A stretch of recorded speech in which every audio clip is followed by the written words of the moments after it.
咁我哋之前玩過動資啦嚇，玩到死死下咁講啦，係咪講？你哋都知啦，你感受係咪好深啊？動資，我好驚動資嘅真係。Hello， 大家好，我係廣州新樓盤嘅大衛，唔係講數據嘅大圍咩都講。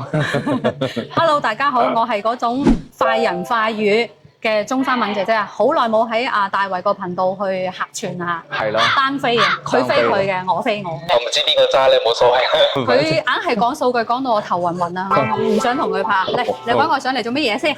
OK， 今日咧其實咧嚟到演用天子拍片啦，咁啊啱好我撞到阿敏姐姐喺度拍片，因為我覺得好耐冇一齊拍過片啦嚇，就啱好咧就可能近排跟住落去，可能 YouTube 頻道咧大家會睇到應用天子3號樓啦嚇，咁咧就住呢個應用天子2期準備加推嘅3號樓啦，分別去討論下佢啦，俾大家啲即係不同個意見同埋不同嘅個想法俾大家參考一下啦，係咪？咁又想問翻你啦嚇，咁我哋之前玩過動資啦嚇，玩到死死下咁講啦，係咪講啊？你哋都知啦，你感受係咪好深啊？動資，我好驚動資嘅真係，其實真係好驚動資嘅。但係又講翻用天字2期啦嚇，佢其實佢唔係新盤。佢已經賣咗好耐嘅樓盤啦嚇，咁嚟到3號樓就開始動資，咁正常個樓盤咧就已經賣咗開之後咧就唔會再玩動資啦嚇。咁點解嚟到應用天字嘅3號樓佢又開始玩動資咧？呢個話題你又點樣睇咧？嗱，今日我哋就轉換角色啦。平時我採訪佢得多啦，依家調翻轉頭佢採訪我。咁啊，首先就回應翻第一個嘅問題啦嚇。咁點解遠洋天鑄2期呢個第3座咧，佢會採取呢一個動資咧？咁好正常嘅行為啊，係咪？開發商搶客戶咯，提前收客咯。係啊，提前收客咯。嗱，保你做開第4代住宅，保利朗悅。加推嘅叫做第4、第5座，佢都係提前叫做係收客戶嘅應酬啦，係嘛？佢又唔動資啦，係嘛？咁啊，綠城江山和明啦嚇，玩到我抽晒筋啊！就係綠城江山和明啦嚇，即係綠城江山和明係我真係好難忘一個樓盤嚟嘅。又動資應酬升 A B 籌啊，又要搖號，即係跟住咧仲搞笑一樣嘢就係話，我同阿大維講，喂，啲客轉錢俾我哋有風險啊，唔係啲客有風險啊。你轉俾我，你入數入落嚟，我全部實名制嘅。啲錢你入咗落嚟，你唔買我仲要退翻俾你，係嘛？我仲要俾翻你。但係你入咗入嚟，第日你叫我轉去第三方，我鬼知你啲錢係咪洗黑錢啊？即係我好多，我同佢好多嘢，我哋兩個瞓唔着啊！你知唔知道？收太多人嘅動資啦，因為呢啲涉及5000蚊，我同佢如果係叫做嗰啲唔係5000蚊，5000都有啦，就要去入去坐30日嘅啦。咁我當時我就話啦，如果要坐，你去坐啊！我唔坐啊！我同佢講清楚嘅，不過咧就係好在我哋都揾過相關嘅人去問過，嗰筆數入嚟再直接出翻去，我哋唔轉第三方，直接係轉翻俾佢啊。咁所以咧，我哋兩個其實都好痛恨呢一種玩呢種動資，而且動資咧就係香港人好鬼麻煩。你個回鄉證，你國內嘅銀行卡呢度嘅銀行咧，佢係唔可以做動資，一定係要我哋去動資。喂，大佬你信我就係喎。咁啊，大衛成日就係一動資係點啊？將身份證掟俾佢，將個營業執照掟俾佢。嗱，我呢個人，我就係咁嘅人啦。嗱，你查得到我嘅，甚至你起訴得到我，甚至你捉得到我嘅，甚至我屋企喺邊度，你都知嘅。咁啊，我哋都係咁樣嘅方式收咗好多動資啦嚇。咁喺呢度都回應翻，其實喺前一 part 玩緊4.0住宅動資嘅時候嚇，真係好多謝，即係信得過敏姐姐同埋大衛嗰啲粉絲朋友嚇。當然啦，每一個動咗資冇買到嘅錢，一個都冇差，退翻咗俾你哋，冇爭你哋一分錢。嗱，如果有爭嘅話，歡迎你喺評論區去話嘅，打出嚟，我有爭過你錢㗎，我人係咁，我最係爭人哋錢嘅，一言寄出嚟駟馬難追，同埋就係話一諾千金㗎嚇。好啦，咁啊回歸正題啦，點解呢個開發商搶客啦？咁啊，大圍你都知道啦，而家其實市場上面由新規住宅到4代宅嘅話，200萬預算左右嘅戶型係斷貨嘅，即係斷層嘅。綠城江山和明冇啦，係嘛？保利冇啦，係嘛？新嘅裕神嘅2期啦嚇，佢128方到142方啊嘛。咁跟住可能最快就係谷城個樓盤啦，得3座樓嘅啫。谷城都係139起步。係啦，咁跟住可能就係8號地啦嚇，綠城江山和明8號地，咁佢就119、139。但係呢個嘅話可能會去到明年或者今年年底啦，先至會出翻嚟㗎嚇。咁可能就如果佢齋推嗰個第7座177，喂，嗰個門檻好高嘅喎，去到250萬以上，280幾、290萬之間嘅話，或者300萬左右呢個預算，唔係個個買得起噶嘛。係咯，係咯。咁所以佢就斷層，斷層嘅話，佢個177咧去貨係慢嘅，因為佢好有集中、好有目的性嘅客戶先嚟睇嘅。咁其實我預估佢呢個開發商係會想將個3座攞出嚟。因為3座嘅收樓時間去到28年嘅6月份啦，咁但係你想快收樓嘅，有啲人可能佢冇即係佢個錢佢又可以300萬得200萬就得嘅，咁佢嚟實地睇過，喂快收樓喎，嗰個第7座2梯2戶喎，又送埋風窗喎，喂如果揾到我哋傾傾280下少少，嗰個空間都仲可以傾傾喎，咁有啲客咧佢可能會揀呢個177，我諗開發商嘅用意係第一個啦，係想通過呢個第3座再拖埋嗰個177啦，4到177 OK。咁第二樣嘢就係話提前鎖定啲意向客戶啦，係嘛？之前1座2座好多後邊揀到冇樓層揀啊嘛，係咯，咁個個都係等第3座啦嘛，咁試個市場反應先，你交個凍結個單位，我幫你 book 死個單位啦，又唔分咩 A、B 籌啦嚇。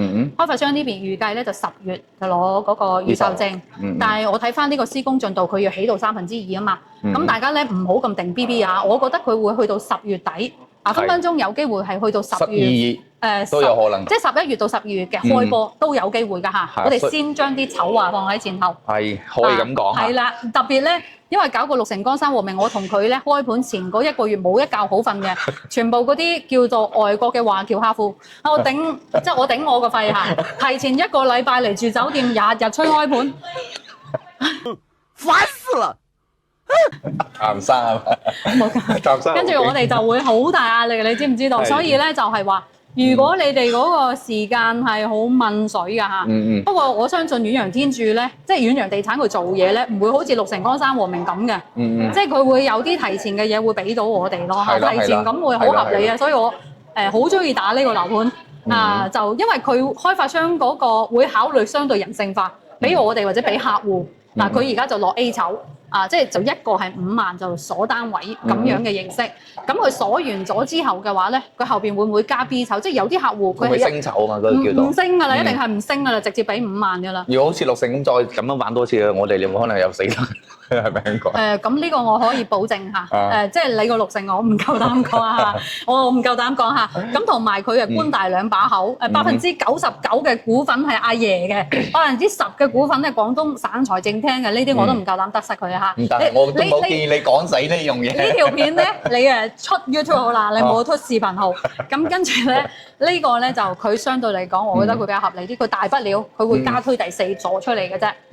咁但係佢會點樣咧？5萬鎖單位，如果真係到時個反應非常之熱烈嘅，佢可能會為咗所有嘅單位係開盤賣得晒。我預估佢會出咗個 B 籌即係話喺 A 籌放棄嘅時候，個 B 籌嚟去頂上。我估佢會咁樣玩嚇。咁但係你話佢會唔會收 A 籌收唔滿啊？一直都收 A 籌咧嚇。咁開發商比較口徑就係話8月份係3萬啦減啦嚇。咁然後去到9月份就話2萬啦。呢啲咧我通常我都會建議你哋聽就算數㗎啦。係啦，我哋有經驗嘅，有啲咩唔知嘅私信。咁開盤嘅其實一 set 個都係咁樣嘅優惠，你哋唔好預住話你前面係優惠多啲，後面就少啲，谷你哋嘅啫嚇。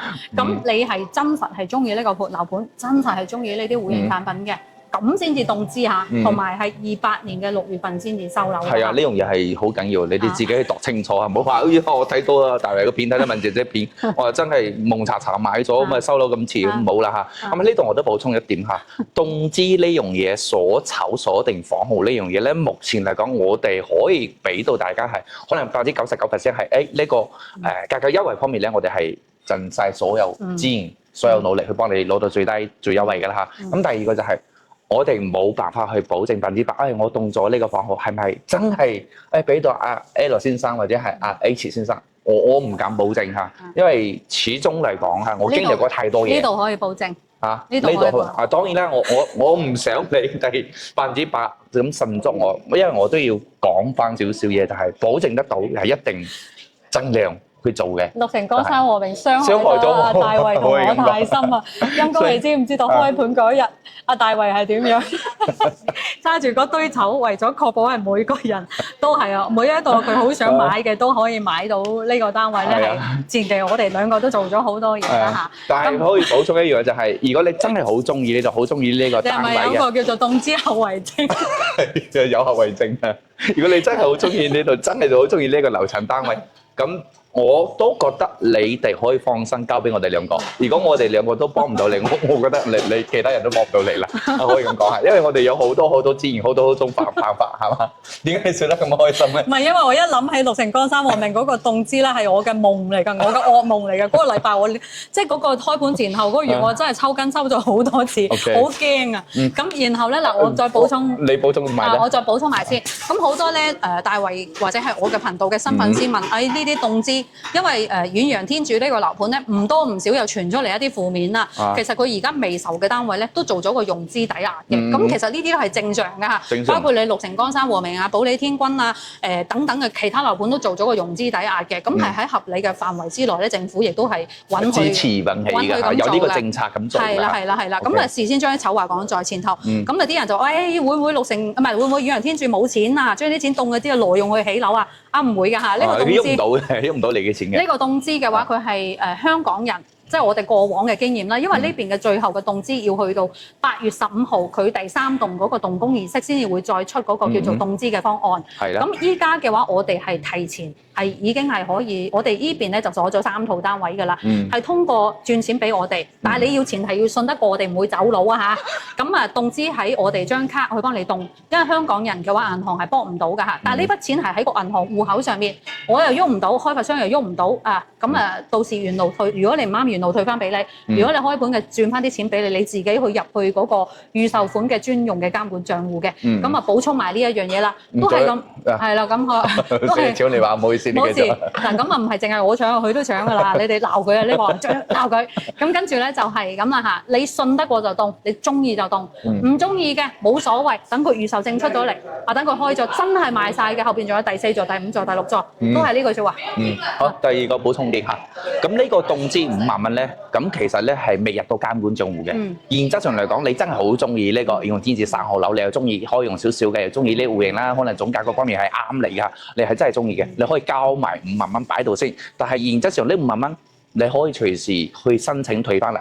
譬如話啦，喂大衛，我諗清楚啦喎，問姐姐我諗清楚啦，可能我要4.0喎，我唔啱呢度喎，咁我退翻俾我得，唔使等嗰個預售證出嚟，我就幫你同發展商去申請，將呢筆錢退翻俾你啦，係咪咁講？係，啱唔啱啊？啱。你最中意呢啲開發商靈活啊嘛。係咯，所以我覺得都 OK 嘅，接受到嘅，就唔好似綠城其實退走。唔好同我講綠城啦，我驚咗啦。綠城退走要等開盤之後先可以退。哎呀，我以我嘅關係網話綠城啲從頭到腳嗰啲人我都識晒，我都搞唔掂呢樣嘢。我都話啦，人哋阿爺背景啊，就官字2把口，你點搞咧？第二個話題啦，好唔好 ？OK。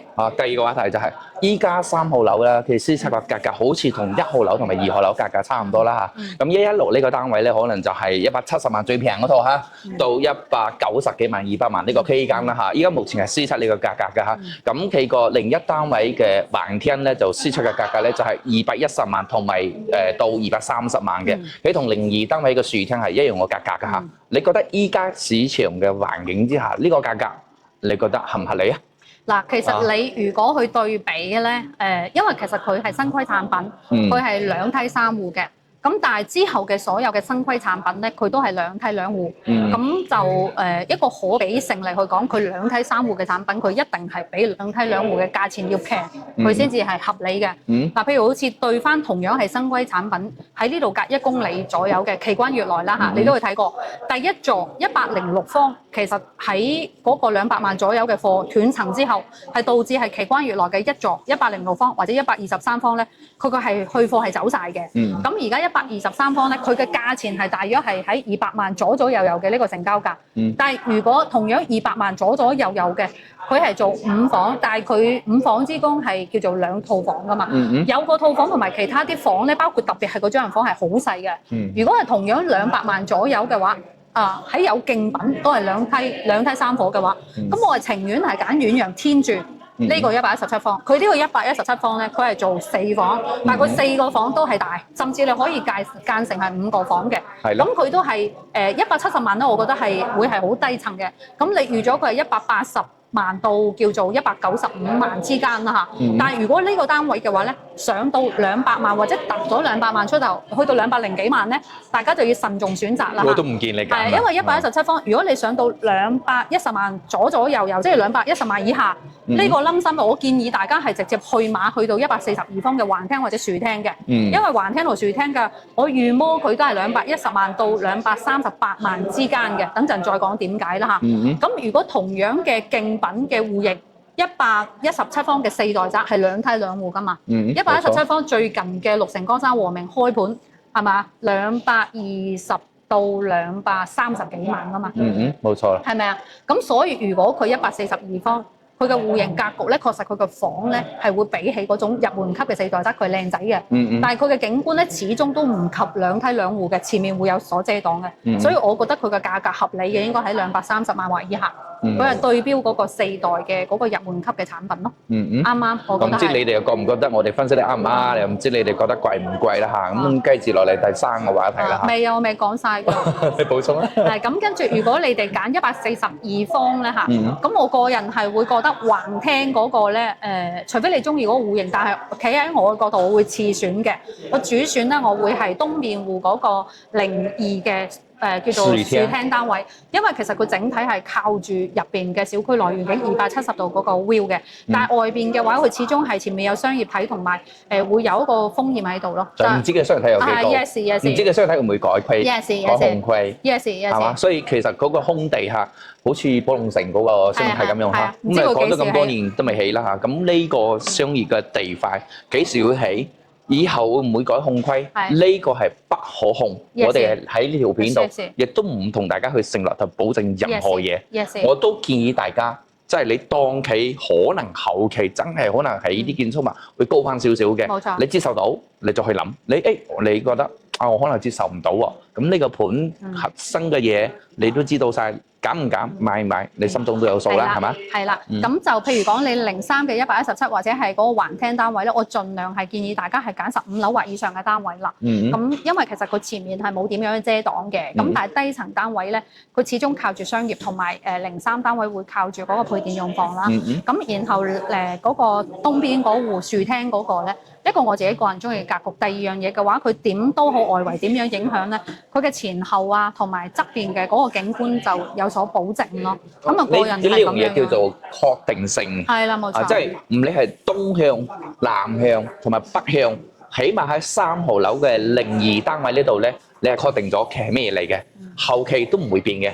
呢個叫確定性啦，係嘛？咁我去預估佢嘅價錢啦，因為其實前面嗰個一座呢24層，我預估佢嘅話就係東邊戶嘅話，佢嗰個低層，即係叫做中低層單位，佢可能會去貨快啲。咁另外嗰2個單位係15樓以上嘅話，我覺得佢會去貨快啲。但可能佢最貴嘅樓層咧，就係喺因為前面一座24層啊嘛，喺26、27、28呢3層嘅價錢，我覺得佢會係最貴嘅。142方，如果按翻我預估下，除非我估錯啦嚇。我覺得佢會去到238，唔止230萬嘅，佢會拉高嗰個價差，甚至可能會突少少嘅嚇，會去到240萬鬆少少。因為之前咧嗰個2座嘅高層嘅景觀高過1座，叫做去到26樓以上嘅話，個成交價就喺230幾到240萬之間嘅嚇。咁喺呢度咧，我哋都會將最壞嘅預算講俾大家。咁如果低於呢個價錢，你咪當執到筍嘢，執到寶咯。咁但係如果喺呢個價錢咧，都係一個合理嘅價錢。但係如果上到250以上嘅話，唔好諗啦嚇，直接係放棄嘅。係啦，250大把先得啦。係啦，咁然後142方啦嚇，咁亦都順帶講講。如果你140幾方，你好介意嗰啲橫廳前面有一戶隔住你嘅，但係因為佢都已經上到200萬咧，你其實可以同樣係考慮翻4代宅139方嘅啦嚇。如果唔考慮4代宅嘅139方，你覺得4代宅嘅樓距好闊，唔係好窄？在前後啊，或者一係靠馬路等等啲系列嘅嘢咧，又唔想等嘅，咁你可以揀奇觀悅來新家推嘅叫做第5座149方，都係高層嘅景觀，相對嚟講比較清靜啲。嗱，我有賣廣告啦嚇，咁啊149方，3米15層高，兩梯兩戶，咁但係佢交樓時間都係可以去到28年嘅，唔準咁樣。咁跟住咧都可以係去睇一睇㗎嚇。咁佢個樓盤又大咧，容積率又相對嚟講又低翻少少啦。OK，咁你繼續啦，我講晒㗎啦。OK， 好啦，其實我係想講翻另外一個話題嘅嚇。咁其實咧，按照我哋對呢個盤嘅了解啦，同埋對中山盛希個盤了解啦，大家都知道我哋近排包括你啦嚇，都係做開香港客戶啦、華僑客戶為主啦嚇。咁其實有一個數字統計出嚟咧，就係近半年落嚟買義隆天字1號樓、2號樓同埋7號樓嘅客戶群體咧，應該有超過70%咧，就係屬於海外客戶啦、香港客戶買呢度噶啦嚇。咁你覺得佢哋選擇義隆天字而放棄咗4.0住宅嘅核心原因有冇共同嘅原因喺度啊？有㗎。你分享下俾大家。就係我成日都呢啲囉嗦咧，就係嗰個6米挑高個陽台咯。但係好多人都會好 care 始終你行出去嗰個位咧，你即係你唔封嘅情況下咧，樓上嗰個咧就即係個內心入邊會硬係覺得上面有人會望住你，雖然佢係望唔到你啦嚇。咁但係如果咧你無論你係樓上或者樓下咧，可能你住緊呢個嘅話係好嘅話咧，咁你係做咗個遮陽棚啊嘛，即係你下邊嗰戶做遮陽棚。但係如果你唔好嘅下邊嗰戶可能係封窗咁啊做玻璃，始終佢上面有垃圾有嘢咧，下邊嗰戶係唔理㗎啦。咁硬食就係你去食咗呢個6米挑高呢個陽台嗰個上蓋嗰個位㗎啦。即係會有呢樣嘢咯。第二樣嘢咧就對於香港嘅或者係華僑嘅客戶，佢可能未必翻嚟長住。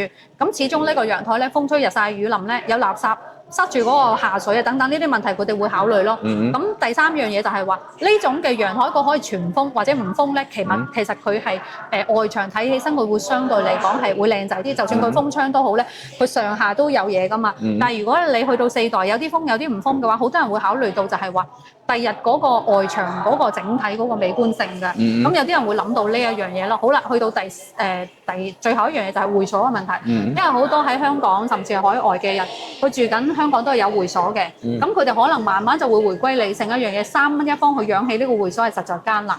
咁而且呢個會所嘅話，佢每一樣嘢都有，但每一樣嘢都唔精，即係想要做到專業健身嘅專業瑜伽嘅又冇啦。咁同埋啲會所咧，即係我可唔可以直接講㗎？你大方講，咁啲好多打4代住宅呢度。即係我哋都好多即係因為其實馬姐姐早期住開嘅樓盤就已經有會所啦，即係唔好講話我高級啦嚇，20年前就已經有會所。依家好多會所到咗一係咧就關閉狀態，一係到咗夏天咧就成為咗小朋友同老人家嘅嘆冷氣嘅場所嘅。一到咗暑假，成班人就落到嚟會所係去黐免費冷氣嘅。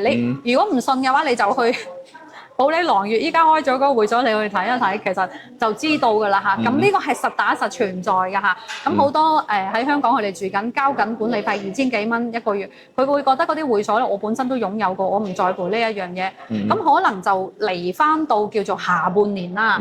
下半年嘅話，成個市場咧，啲客戶買樓係理性咗好多嘅。即係點理性咧？就係佢會睇住好多嘅銀碼。300萬或者400萬嘅預算嘅客戶有，唔係冇嘅，少嘅，但係大多數咧佢嘅預算嘅銀碼就係話，我係200萬、150萬到200萬，或者係230萬、250萬，即係150萬到200萬呢個預算之間，咁我就可以㗎啦。即係我買一間，通常我哋都做過好多，好少係會住滿嘅，全部都係兩公婆或者係一個人。又或者係可能偶爾會有啲親戚過嚟，所以對於佢哋嚟講嘅話，係想要改變一個痛點，就係香港可能或者出邊住嘅單位本身大嘅，又或者香港可能本身住嘅細嘅，可能上嚟呢度一步到位，咁就佢哋唔會話一定好介意要咩4代新規，佢哋會睇銀碼，睇嗰個居住嘅環境。譬如好似近期嘅話，我哋都會有做得比較多，就係博外露板塊嘅。譬如上東新天地嗰個樓盤啦，127方、142方，咁佢呢個銀碼嘅話都係喺200萬以內。180、170萬。冇嘅，142方嘅單位咧，同埋127方嘅，佢127方嘅單位同呢個117幾乎係一樣。成交價嘅話，大約係喺160萬左右有。咁如果142方咧，你當佢成交價可能都係170萬左右有呢個銀碼。咁好多人會見到有現樓啦，係咪個戶型格局又靚仔啦，裝修又高啦。係啦。咁佢會覺得就係話，如果我200萬可以解決嘅，我200萬以下解決就算你當170萬到200萬之間都爭30萬。咁30萬我係咪可以喺度買架車啊？係咪啊？我再執翻下間屋好靚仔啦。咁我現成學現樓啦，就唔使等嘅第4代住宅。其實我都拍過好多期視頻，我有講過話，喺而家呢一個市場上面嚇，叫做係叫做咩咧？轉場嘅一個過程，呢、個最冷門嘅，即係應該係話呢個市場係一個平淡期，最應該執嘅，即係叫做升級迭代嘅時候，最應該執嘅就係啲舊規產品，特別係現樓產品，個價錢係好抵玩嘅。就如果你去追新規或者追4代，冇辦法嘅啦，嗰啲使用空間120%、130、140幾，嗰啲嘢都係肯定都知道，羊毛出自羊身上，羊毛出自羊身上啦。咁所以你自己就睇荷包食飯啦。我2個人，我係咪一定要去到4代？係咪一定要去到會所？咁我覺得就好多人會回歸理性咯，甚至佢會係揀澳豐天譽嗰啲88方，將3房就改成2房。你冇笑，係真係近排係咁樣，就會佢哋中意現樓咯，同埋睇到啲環境舒適。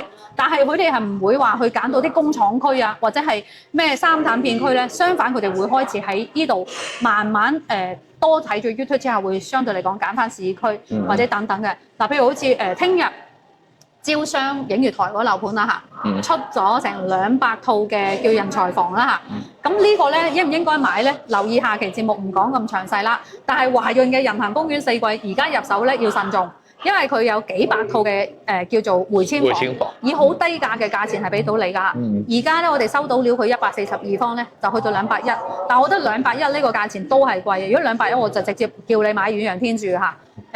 嗰個位係始終我唔想去刻意去拉低佢啊。想要知道點解嘅話，都係私底下傾啦。揾我同大衛，我哋話俾你知，我唔想去得罪嗰個樓盤。OK。你喺我呢條片度，我計咗條數，你已經打咗5個廣告。唔係咁，我即係我預防你哋大家咧，淨係睇4代，即係原來中山咧，除咗4代，仲有好多優質嘅樓盤噶嘛。OK，我又講翻點解咁多人會放棄4.0揀呢度咧？因為你一直都冇講點解要買呢度。哦，係啊。我補充翻少少啦。咁我覺得我哋啲粉絲朋友嚇，特別睇翻我哋啲片嘅朋友咧，哇，真係好理性。好多嘢都知。即係呃唔到任何嘢嘅，我覺得好幫你哋點讚，因為你依家買樓係越嚟越理性，收到嘅資訊越嚟越清晰，特別係關注翻我哋兩頻道啲人嚇，特別清晰中山樓市嘅情況嚇。咁其實我哋咁多粉絲朋友嚇，10個入邊啦，可能有3到4個會買天鑄啦，4、5個可能會買綠城江山和明啊，或者係惠理朗悅啦嚇。其實咧喺呢度都想講翻，唔理你買邊個盤。佢都唔會十分完美嘅，佢一定有你取捨嘅地方，接受到佢嘅優點同埋缺點，佢一定要平衡，要做一個平衡嘅嚇。缺點係點用？你在唔在意？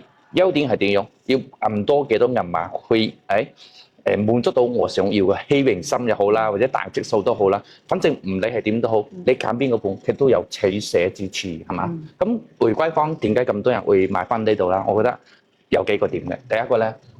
我覺得係性價比咯，係嘛？你計翻嘅使用率，計翻嘅總價，抵食咯。係啊，你抵食咯，可以咁講嚇。呢個係第一樣嘢咯嚇。計翻條數，對比周邊嘅二手，喂，佢物業質素、交標各方面，你彌補到佢個價格同埋嗰啲，咪叫做性價比咯，係嘛？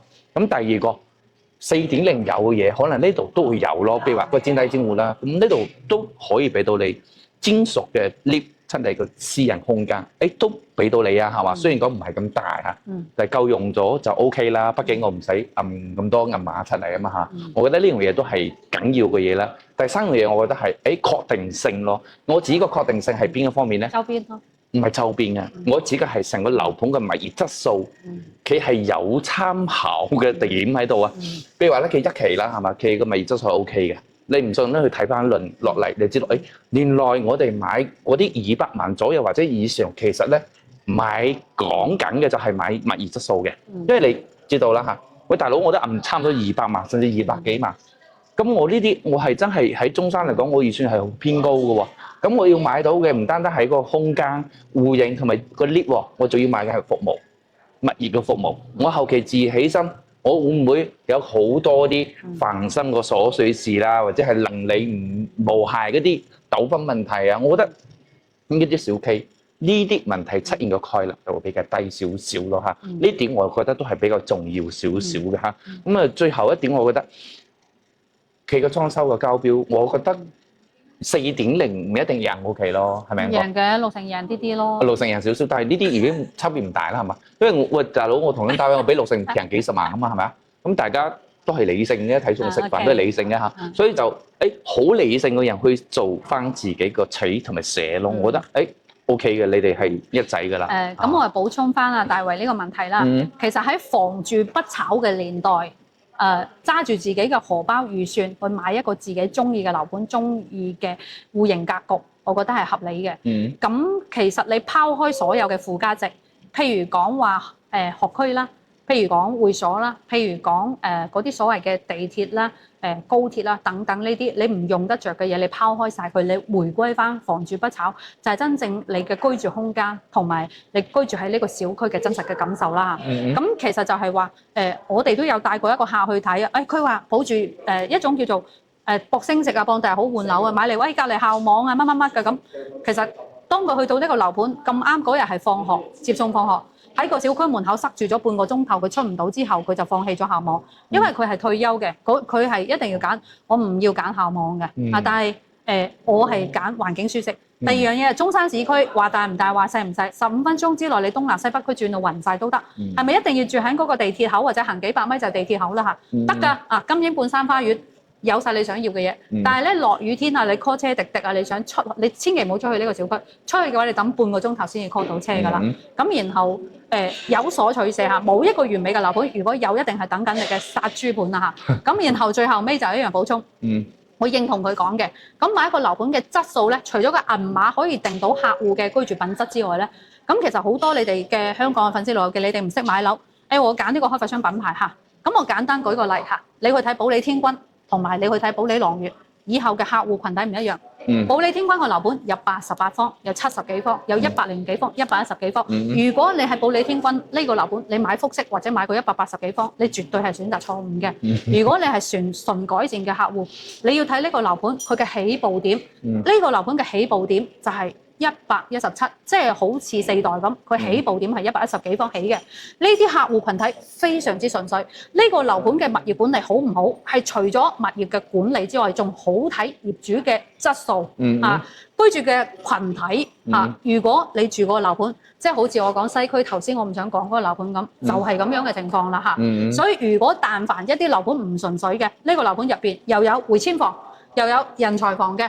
又有細單位嘅40-50萬嘅，又有200-300萬嘅，呢啲未居住人群嗰啲人才房嗰啲你可以買，譬如好似招商映月台咁，佢個位置唔差，但係你買佢嘅人才房咧，你係執到筍嘢嘅。但係如果唔係買人才房，你買前面嗰啲，即係好似人行前面嗰啲咧，依家賣緊嗰啲回遷房7000幾蚊。